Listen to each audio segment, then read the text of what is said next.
రామచంద్రరావు ఆధ్వర్యంలో ఫీజుల బకాయిలు బీజేపీ లడాయి అంటూ కూడా పెద్ద ఎత్తున ఫీ రియంబర్స్మెంట్ కోసం కూడా బీజేపీ రాష్ట్ర కార్యాలయం వద్ద మహాదీక్షకు దిగారు. ఈ దీక్ష ఎందుకు చేస్తున్నారు ఏంటని ఒకసారి బీజేపీ ఎమ్మెల్యే పైడి రాకేష్ రెడ్డి గారు సార్తో మాట్లాడించేటువంటి ప్రయత్నం చేద్దాం.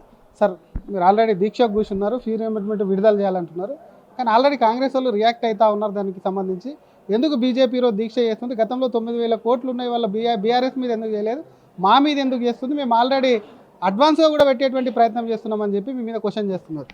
అంటే ఇప్పుడు ఎవరైతే ఈ రాష్ట్ర ముఖ్యమంత్రి ఉన్నారో అప్పుడు పీసీసీ ప్రెసిడెంట్గా ఉన్నప్పుడు వాళ్ళు కానీ వాళ్ళ పార్టీ ముఖ్యులు కానీ వాళ్ళ పార్టీ మేనిఫెస్టో కానీ మేము గత బకాయిలు అంటే రాగానే ఇచ్చేస్తాం.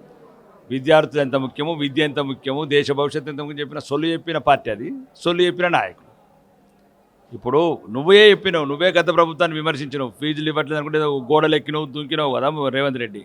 ఈరోజు ఎందుకు వచ్చిన నుంచి సుమారు 8 లక్షల కోట్ల బడ్జెట్ వచ్చింది, 4 లక్షల కోట్ల అప్పు తీసుకొచ్చినావు, 1 లక్ష కోట్ల భూమి అమ్మినావు, నిన్న కూడా 2,500 కోట్లది అమ్మినావు. అంటే ఈ డబ్బులు ఫీజు ఎందుకు ఇస్తలేవు? నీకు కావాల్సిన కాంట్రాక్టర్లకు 40%, 30%, 30% కమిషన్ తీసుకొనేమో 1,000 కోట్లు బిల్లు పాస్ చేస్తున్నారు. ఎందుకు ఈ పేద పిల్లలు సామాన్యుల పట్ల ఎన్ని రోజులు? ఇంకా నువ్వు ఉంటావు 3 నెలలు, ముసలం స్టార్ట్ అయింది, మంత్రులు వెళ్ళిపోతున్నారు, అందరూ వెళ్ళిపోతుంది మునిగే పడవని. కాబట్టి ఇక 3 నెలలను ఉంటావు, ఆ 3 నెలలని పిల్లలకి ఇప్పించాలని ప్రయత్నమే ఈ దీక్ష. అంటే 3 నెలలు అంటే అర్థం కాలే మాకు. అంటే ఇంకా ఈరోజు జరుగుతున్న సంఘటనలు మేం చెప్పట్లేదు, ఆ గౌరవనీయ మంత్రి గారి కూతురు చెప్తున్నది. నీ తమ్ముళ్ళు ఎట్లా దోసుకుంటున్నారు, నువ్వెట్లా దోసుకుంటున్నావు, మీ కాంట్రాక్టర్లు ఎట్లా దోసుకుంటున్నారు, మీ మంత్రులు ఎట్లా దోసుకుంటున్నారు, 40 సంవత్సరాల చిన్నారెడ్డి ఎట్లా కన్నీళ్లు పెట్టుకుంటున్నాడు. ఇది కాంగ్రెస్ కాదు, ఇది దోపిడీ కాంగ్రెస్, దొంగల కాంగ్రెస్ అని చిన్నారెడ్డి గారు అంటున్నారు. 48 సంవత్సరాల కింద వచ్చిన నాయకుడు, కాంగ్రెస్లో పనిచేసేవాడు. మేం కాదు, ఈరోజు తెలంగాణలో ఉన్నంత అల్లకల్లోలమైన పరిపాలన, అవినీతి తట్టుకోలేకపోతుంది. ప్రజలే కాదు, నీ పార్టీ వాళ్ళు కూడా తట్టుకోలేకపోతున్నారు. మళ్ళీ దేశ విద్రోహ చర్యలు ఒకవైపు, దేశ వ్యతిరేక చర్యలు ఒకవైపు. ఉద్ధమ్ సింగ్ పుట్టిన ఉద్ధమ్ సింగ్ లాంటి వాళ్ళు పుడతారు తెలంగాణ అంటే రేవంత్ రెడ్డి నచ్చినట్టు పుట్టిండు.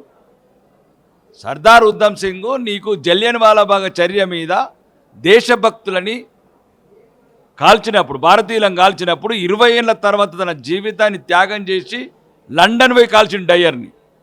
అది ఉద్ధమ్ సింగ్ చరిత్ర, ఈ భారత బిడ్డల చరిత్ర. ఈ తెలంగాణ ఆఖరికి ఇట్లాంటిది పోయి నువ్వు ఎవడో దేశ వ్యతిరేకులను కలవడానికి అమెరికాలో అందుకే పర్మిషన్ క్యాన్సిల్ చేసి 100% అవసరమైతే మా ప్రభుత్వం రాగానే రేవంత్ రెడ్డి మీద మొత్తం ఏమేం దేశద్రోహ చర్యలు చేసిండో, దేశ వ్యతిరేక చర్యలతో కలుస్తున్నాడో బరాబర్ చర్యలు తీసుకుంటాం. అవసరమైతే అండమాన్ జైల్లో పడేస్తాం. మరొక పక్క మీరు అన్నట్టుగానే మంత్రి కొండా సురేఖ అంశంలో ఎమ్మెల్యేలు మాట్లాడుతున్నారు, దాడి చేస్తున్నారు, కాంగ్రెస్ పార్టీలో కల్లోలం మెరగా సురువైంది అంటున్నారు. కొండా సురేఖ అంశంలో మీరేం చెప్తారు? ఒక ఎమ్మెల్యేగా నేనైతే కొండ సురేఖ అంటే నాకు చాలా మంచి అభిమానం. ఒక సామాన్య కుటుంబంలోకి వచ్చిన ఒక మహిళా నాయకురాలు, నిజాయితీ పరుల నాయకురాలు, ఒక బీసీ బిడ్డ. ఈరోజు పేపర్లో చూస్తే రక్తం మరుగుతున్నది. అంటే వాళ్ళ దాంట్లో వాళ్ళనే శవాలను నేర్చుకునే సంస్కృతి తీసుకొచ్చింది రేవంత్ రెడ్డి. ఎప్పుడు సస్పెండ్ అవుతుందా, మాకు మంత్రి పదవులు కావాలని బీసీలను రెచ్చగొడుతున్నాడు రేవంత్ రెడ్డి లండన్ నుంచి. అంటే ఎంత దుర్మార్గుడో చూడు. అంటే ఎప్పుడు కొండ సురేఖను సస్పెండ్ చేసి మాకు ఇయ్యుండ్రని బీసీలంతా, మరి ఈమె కూడా బీసీ బిడ్డనే కదా, నీకు నైతిక మద్దతు ఇచ్చింది, నీకు పీసీసీ ప్రెసిడెంట్ కావడానికి ఇచ్చింది, నీకు ముఖ్యమంత్రికి సపోర్ట్ ఇచ్చింది, కొండ మురళన్న నీకు సహాయపడని చెప్తున్నారు కదా. కాబట్టి నేను చెప్తున్నాను, ఒక విద్రోహ చర్యలో ఒక భాగమైన ఈ రేవంత్ రెడ్డి క్యారెక్టర్తోనే తెలంగాణ కాంగ్రెస్ మళ్ళా కుప్పకూలిపోతుంది. కానీ ఒక చర్చ అయితే జరుగుతుంది, ఎమ్మెల్యేలో మెజార్టీ ఎమ్మెల్యేలు రాలేదు, కొంత మైనార్టీ వచ్చారు, చాలామందికి ఫోన్ చేసిరంటారు. మీతో కూడా సభ్యులు ఎవరైనా టచ్లో ఉంటారు, ఏమైనా మాట్లాడినారా ఎవరైనా కాంగ్రెస్ ఎమ్మెల్యేతో? చాలామంది ఎమ్మెల్యేలు ఫోన్ చేస్తున్నారు, అన్న భరించలేకపోతున్నాం ఈ ముఖ్యమంత్రిని, ఈ ముఖ్యమంత్రి కుటుంబాన్ని. కొందరే మంత్రులు 1,000 కోట్ల అవినీతి, హైదరాబాద్లో ఉన్న భూములను దోసుకుంటున్నారు, ఒక్కొక్కడు 1,000 కోట్ల భూములు దోసుకుంటున్నారు. మమ్మల్ని మాత్రం పప్పు బెల్లాలనుకుంటా ఏదో నియోజకవర్గంకే పరిమితం చేస్తున్నారు. అక్కడ కూడా నిధులు రావట్లేదు, బిల్లు రావట్లేదు. ఈరోజు గ్రామాలలో తిరగలేకపోతున్నాము. చేసిన మోసపు అబద్ధాల వాగ్దానాలు అన్నీ అటకెక్కించిన ఈ ముఖ్యమంత్రి కుటుంబము, ఈ అవినీతిని మేము భరించలేకపోతున్నాం. కాబట్టి అన్ని రకాలుగా ఏ రోజు అవకాశం వస్తుందో, రేపు వస్తే రేపు వీలైతే రేవంత్ రెడ్డిని ఇమ్మీడియట్లీ పార్టీకి వెళ్ళి కూడా సస్పెండ్ చేయమంటున్నారు వాళ్ళు. మన పార్టీోడు కాడు, మన పార్టీ భావజాలం లేదు, మన పార్టీలో పుట్టినోడు కాదు, మన పార్టీలో పెరిగినోడు కాదు, మన పార్టీ సిద్ధాంతాల ప్రకారం పోరాటం చేసినోడు కాదు.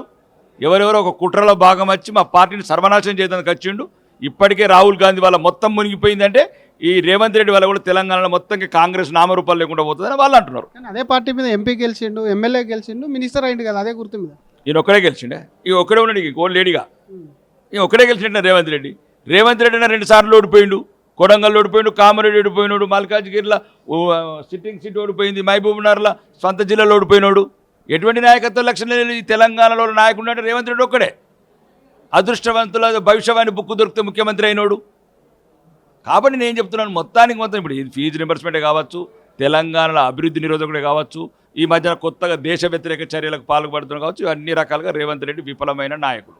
కొండా సురేఖ ఒకటేనా, ఇంకెవరైనా ముస్లిం అంటున్నారు కాబట్టి ఇతర నాయకులు, సీనియర్ నాయకులు కోమటిరెడ్డి కావచ్చు, ఉత్తమ్ కావచ్చు, బట్టి కావచ్చు, ఇటువంటి వాళ్ళు శ్రీధర్ బాబు కావచ్చు, ఇట్లాంటి వాళ్ళు ఎవరు ఇష్యూ మీద మాట్లాడట్లేదు. వాళ్ళకి సంబంధించింది త్వరలోనే ఉత్తమ్ కుమార్ రెడ్డి ప్రమాణ స్వీకారం చేస్తారని, గవర్నర్ అపాయింట్మెంట్ కూడా అడుగుతారని చెప్తున్నారు.